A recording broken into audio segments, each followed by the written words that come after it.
Vous écoutez Que du foot avec Noah sur Radio de la Save.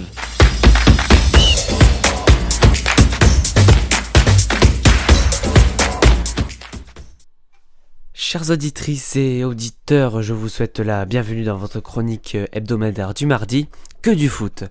On commence avec le PSG qui s'est imposé face à son futur adversaire pour les barrages de Ligue des Champions, le Stade Brestois. Le match était équilibré jusqu'à la 62e minute car les Parisiens ont actionné grand nombre d'attaques, laissant les Brestois sans armes. Le match s'est terminé sur le score de 5-2 et il a été marqué par un nouveau triplé d'Ousmane Dembélé, soit son deuxième triplé de suite la semaine passée. Quant aux Brestois, c'est un résultat lourd et il faudra relever la tête le week-end prochain face à Troyes en Coupe de France pour décrocher un ticket pour les quarts de finale de la Coupe de France.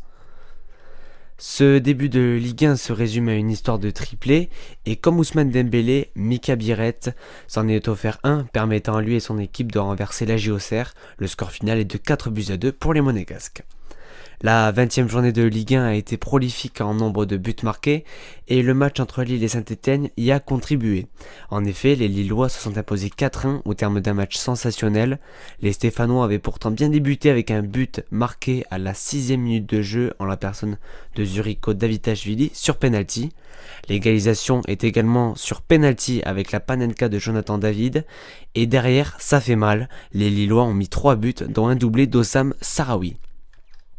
Le match du dimanche soir était un match de gala car c'était l'Olympico entre l'OM et l'OL et comme au match aller, ce sont les Olympiens qui l'ont emporté sur le même score également que le match aller.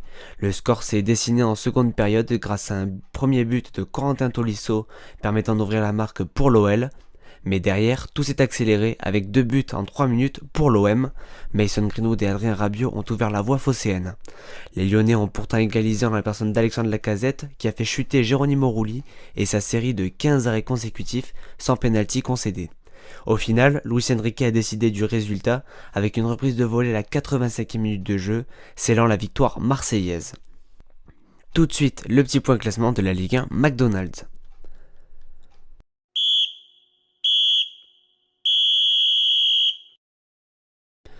Le PSG continue sur sa lancée et reste pour le moment invaincu en 20 matchs disputés. Derrière eux, on y retrouve les Olympiens qui sont deuxièmes avec 40 points. Les troisièmes sont les Monégasques qui se rapprochent des Marseillais avec seulement 3 points de retard. Les barragistes sont les Stéphanois qui retrouvent la 16e place avec 18 points. Quant aux deux derniers, les 17e sont les Montpelliérains de Jean-Louis Gasset avec 15 points et les 18e sont les Havrais avec 14 points. Pour le retour de la D1 Arkema, les Lyonnaises se sont imposées face aux Montpelliéraines sur le score de 4-1. Ce déplacement à Montpellier a été remporté grâce à des buts de Wendy Renard, Damel Majri, Lindsay Oran et bien évidemment celui de Sarah d'arbitre. La domination s'est vue tantôt dans le score, tantôt dans les stats avec 21 tirs pour 11 cadrés pour les Lyonnaises face à 3 tirs dont 1 cadré pour Montpellier. La position de balle a aussi été dominée par les Lyonnaises avec 74% pour Lyon contre 26% pour Montpellier. Côté Paris, les Parisiennes se sont aussi imposées mais ce fut compliqué là, avec une victoire 2-1. Ces dernières ont vu Romelu Tchor ouvrir la marque à la 45e minute de jeu et seulement 18 minutes plus tard, les Parisiennes ont fait le break. Mais c'est un but contre son camp de Laurine Hannequin.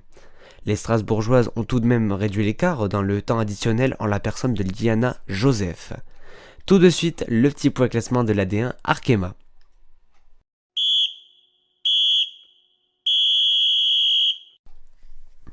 L'Olympique Lyonnais reste invaincu et sont toujours leaders après 14 journées.